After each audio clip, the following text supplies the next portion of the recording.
அனைவருக்கும் வணக்கம். நான் உங்கள் விஷ்ணு பிரசாத். அதாவது நம்ம இந்த வீடியோவில் எதை பற்றி பார்க்க போகிறோம் அப்படின்னு சொன்னால், ஓட்டுநர்களுக்கு எதிராக ஹிட் அண்ட் ரன் அப்படின்னு சொல்லக்கூடிய ஒரு சட்டம் மத்திய அரசாங்கம் ஏற்றிருப்பதாக தகவல் வெளியாகி ஒரு மிகப்பெரிய பரபரப்பையும் சாலை மறியலையும் போராட்டங்களையும் ஓட்டுநர்கள் அங்கங்கே நடத்திட்டு இருக்காங்க. இந்த சட்டத்தை பற்றி தான் நம்ம முழுசாக இந்த வீடியோவில் பார்க்க போகிறோம். அதாவது இந்த ஹிட் அண்ட் ரன் அப்படின்னு சொல்லக்கூடிய சட்டம் தேவைதானா தேவையில்லையா, இது யாராருக்கெல்லாம் தேவை யாராருக்கெல்லாம் தேவையில்லை அப்படிங்கிற ஒரு முழு விளக்கத்தை காண போகிறோம். அதாவது இந்த சட்டம் தேவைதான் அப்படின்னு எல்லாருமே சொல்லிட முடியாது, தேவையில்லை அப்படின்னு சொல்ல முடியாது.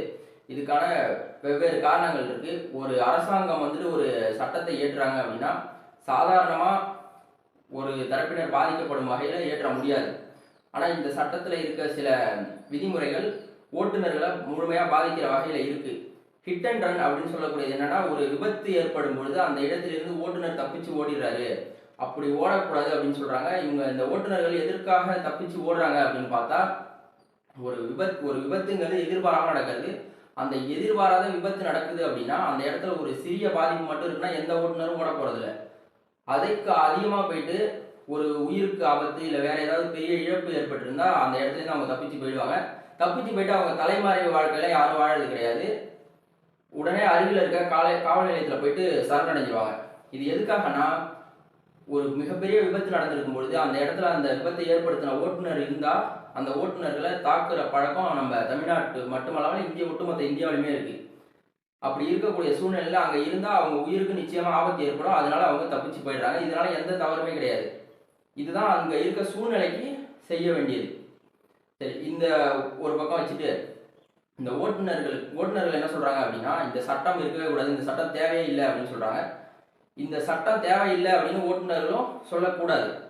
இதுக்கான காரணம் என்ன அப்படின்னா, இன்றைய காலகட்டத்தில் ஒரு 100 டிரைவர் இருக்காங்கன்னா 100 டிரைவரில் 95 டிரைவர் நல்ல டிரைவராக இருக்காங்க. நல்ல டிரைவர்னா எப்படி சொல்றேன்னா, அவங்க நிர்ணயிக்கப்பட்ட வேகத்துக்கு மேலே ஓட்ட மாட்டாங்க. அவங்க இந்த மது அருந்திட்டு சாராயம் குடிச்சிட்டு எதுவும் வண்டி ஓட்ட போகிறது கிடையாது. அவங்களுக்கு இந்த சட்டத்தால் எந்த பாதிப்பும் ஏற்படுமா அப்படின்னா, நிச்சயமா இன்னைக்கு ஏற்றிருக்க சட்டத்தால் இந்த பாதிப்பு ஏற்படும். இவங்க பாதிக்காத வகையில் செய்யணும். இந்த மீதி இருக்க 5 பேர் என்ன பண்ணுவாங்கன்னா, அவங்களாம் சரக்கு அடிக்கலாம் வண்டியை ஓட்ட மாட்டாங்க. அவங்களால வண்டி ஓட்டவும் முடியாது. இப்படி இருக்க ஓட்டுநர்களும் தமிழ்நாட்டில் நிறைய பேர் இருக்காங்க, இந்தியாவிலையும் இருக்காங்க.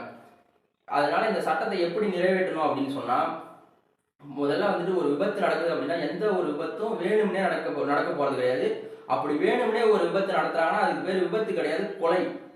இப்படி இருக்கக்கூடிய சூழ்நிலையில ஒரு விபத்து நடக்குது அப்படின்னா, ஒரு லாரி டிரைவர் லாரி ஓட்டிட்டு போயிட்டு இருக்காரு.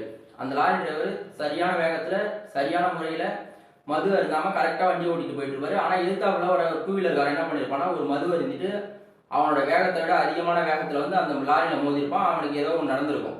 அப்படி நடக்கக்கூடிய சூழ்நிலை அந்த இடத்துல என்ன செய்யணும்னா, உரிய விசாரணை நடத்தி அந்த ஓட்டுநர் மேல தவறு இருக்கா இல்லை எதிர்த்தாப்புல விபத்துல சிக்கனவன் மேல தவறு இருக்கான்னு கண்டுபிடிச்சி யார் மேல தவறு இருக்கோ அவங்களுக்கு தண்டனை கொடுக்கணும்.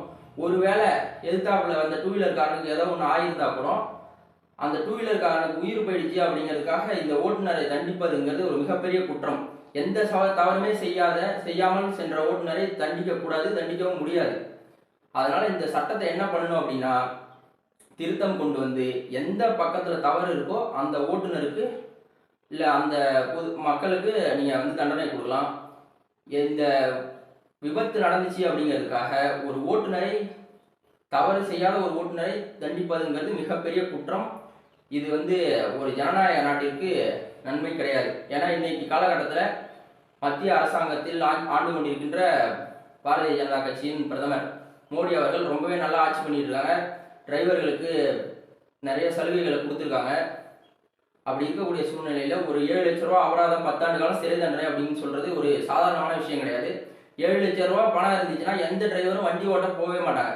அவங்க வண்டி ஓட்டாம ஊர்லேயே வேற ஏதாவது ஒரு நல்ல தொழில் பண்ணிக்கிட்டு ஊர்லேயே வாழ்ந்துக்கலாம் அப்படின்னு தான் நினைப்பாங்க. குடும்பத்தை விட்டுட்டு போயிட்டு கஷ்டப்பட்டு லாரி ஓட்டி பஸ் ஓட்டி கஷ்டப்படணும் அப்படின்னு நினைக்க போறது கிடையாது. 7 லட்ச ரூபா பணம் இல்லாத காரணத்தால் தான் இன்னைக்கு பெரும்பான்மையான ஓட்டுநர்கள் வண்டி ஓட்ட போயிட்டு இருக்காங்க. ஆனால் இப்படி பண்ணும் பொழுது நிச்சயமா ஓட்டுநர்கள் பாதிக்கப்படுவாங்க. அந்த ஓட்டுநர்களுக்கு பாதிப்பு இல்லாத வகையில் இந்த சட்டத்தை நிறைவேற்றணும். அதுவே இன்னொரு பக்கம் என்னன்னா, ஒரு சில ஓட்டுநர்கள் என்ன செய்வாங்கன்னா, சரக்கு அடிச்சுட்டு நிர்ணயிக்கப்பட்ட வேகத்தை விட அதிக வேகத்தில் ஓட்டி விபத்து ஏற்படுத்துவாங்க. மற்ற பொதுமக்களுக்கு ஏதாவது ஒரு ஆபத்து நிகழும் பொழுது அந்த இடத்துல இந்த டிரைவர்களுக்கு தண்டனை கொடுக்கறது தவறு கிடையாது. ஏன்னா தப்பு செஞ்சவங்க யாராக இருந்தாலும் தண்டிக்கப்படணும், அதுதான் சட்டம். அதாவது சட்டங்கள் கடுமையாக்கப்பட்டால்தான் குற்றம் குறையும். ஆனால் வந்துட்டு சட்டங்களை ஆக்கி ஒரு தவறு செய்யாத ஒரு ஓட்டுநரையோ ஒரு பொதுமக்களையோ தண்டிப்பதுங்கிறது மிகப்பெரிய குற்றம். எந்த சட்டம் ஏற்றினாலும் எது ஏற்றினாலும் பிரச்சனை கிடையாது. இந்த ஹிட் அண்ட் ரன் சட்டமே கூட நிறைவேற்றுவதால் எந்த தவறும் கிடையாது. இந்த சட்டத்தில் நிறைய திருத்தங்கள் கொண்டு வந்து இந்த டிரைவர்கள் பாதிக்கப்படாத வகையில் யார் தவறு பண்ணியிருக்காங்களோ அவங்களுக்கு தண்டனை கொடுங்க.